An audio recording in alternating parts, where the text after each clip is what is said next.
Goshen Cemetery, a perfect example of an old small-town graveyard. Legend has it that on some nights, the spirit of a young woman whose fiancé died in a car crash can be seen mourning here. This is just one of many stories that are a part of local legend. Now, whether or not you believe this is true, these legends will remain here for a very, very long time.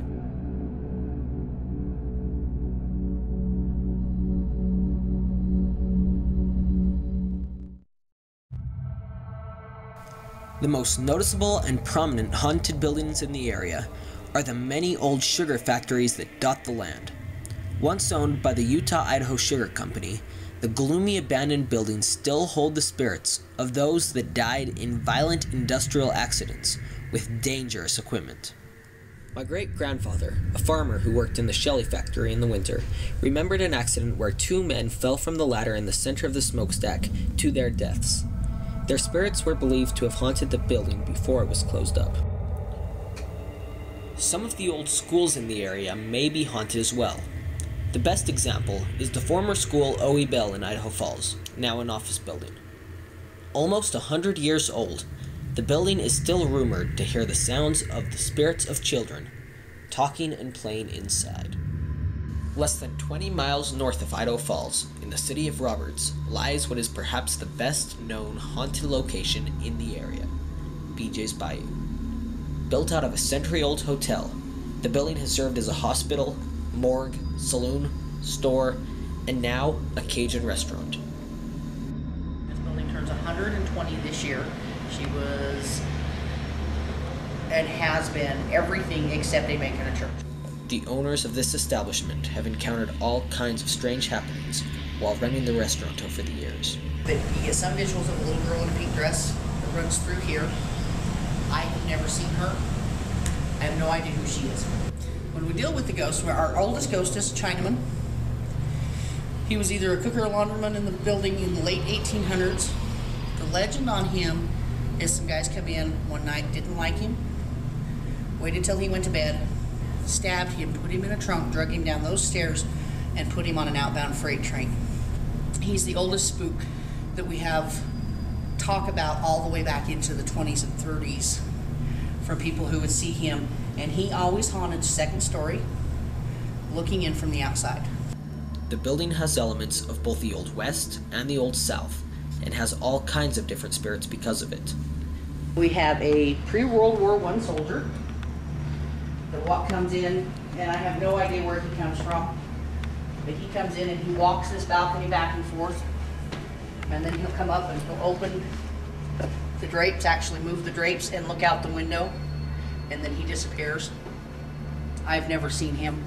I have customers tell me about him, and his visuals are almost always in the mirrors. If you're looking in the mirrors and he's up here, you'll see him just kind of wandering back and forth. As I said, the building is old, and except for the fact that they've taken out the hotel space here, it looks pretty much like it did 100 years ago. We've got 15 ghosts that we can count. You know, you've got the two women and the two preteen kids. You've got the Chinaman. We've got the soldier here. We have a gentleman in a nice, more classy outfit from the late early 1900s that kind of wanders around and just keeps an eye on everything. But we also have somebody who is really kind of scummy looking and scares a lot of people because he's not clean cut. He's got a scruffy beard. He's not dressed in clean clothes. And he likes to kind of lean over the balcony and watch tables that are downstairs. Because of the countless stories of encounters with the spirits in this old building, BJ's Bayou remains one of the most strange and mysterious locations in East Idaho.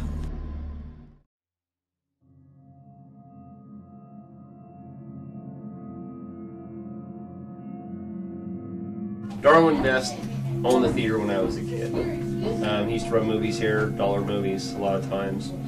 If you look him up on the internet, you'll realize that he named the hobo spider. He also developed the first hobo spider trap. Him and his sister did a lot of their work here in the theater when he was running it.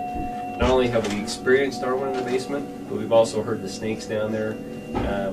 We've never found any, but we can hear them occasionally. And occasionally we run into Darwin. He disappeared June 3rd, 1999. A lot of times we see a young girl.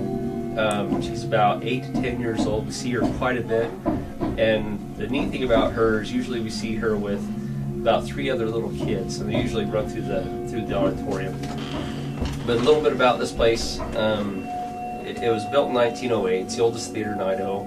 John F. Shelley, the person that found the town here, his son-in-law actually was the one that built this theater back in 1908. A lot of things have happened here.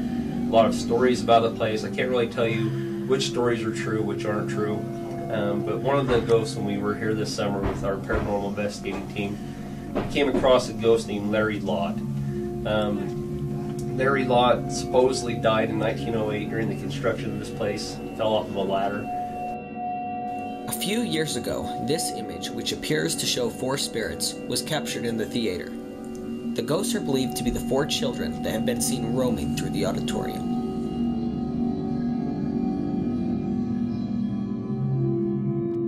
Andrew, the guy that owns this place, he's had a lot of experiences. He was in the lobby at one point. They called his name. He was working in the bathroom. There was a ceiling vent that he was working on. He heard the door open up. There's a little rattle noise on the door when you open it up. You open it, you'd hear somebody walk in and call his name. He acknowledged him, yelled down, "I'm up here, I'm in the bathroom," and he couldn't hear anything. He thought it was his sister, Ronnie, who was working in the restaurant next door. As he walked down into the lobby, he realized the door was still locked. There was nobody in the foyer whatsoever. With its countless spirits, the Virginia Theater is without doubt the most haunted building in Shelley.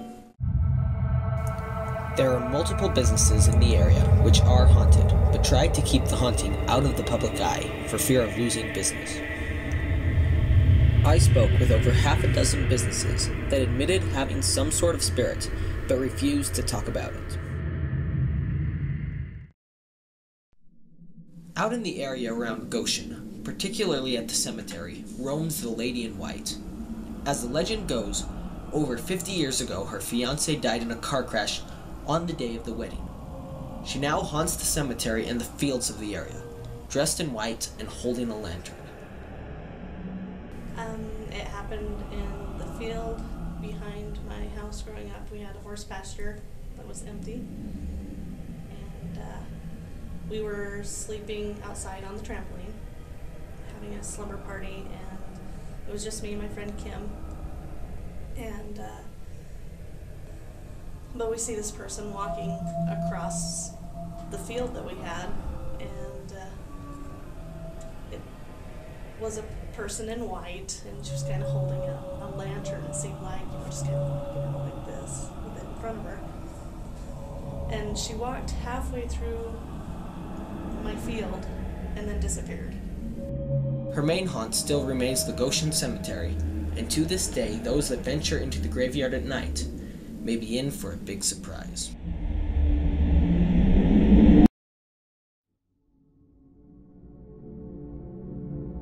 We have barely scratched the surface of the countless legends that litter the area. Though not all of these stories may be true, the fact remains that ghosts are here, existing in the shadows of East Idaho.